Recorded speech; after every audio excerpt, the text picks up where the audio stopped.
কিছু বল, আমি তোকে আমি একটা কথা বলা চাই, আমি বলে আমি না বলে থাকতে পারছি না। তো পিঠ ব্যথা করছে, ঠিক আছে? পিঠটা দেখা যাচ্ছে পেটের মধ্যে এখন নড়ছে তো উঁচু হয়ে আছে, ওটা লাগছে। এবার একটা কথা, সব কিন্তু নিচেও তো নিচে গলা ব্যথা করছে, খিলানি পারে নিচে। বললো পিঠ টিপে দেয়, কিন্তু ওর একটা ট্রিক আছে।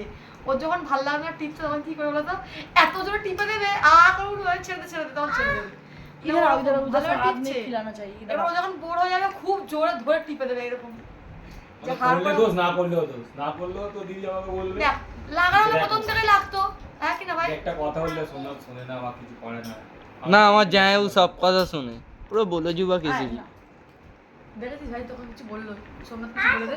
আমার জামাইবাবু আমি ভালোবাসি। আর এই নেকিটাকে খাওয়াচ্ছে মিনিমাম 1.5 ঘন্টা হবে, মিনিমাম।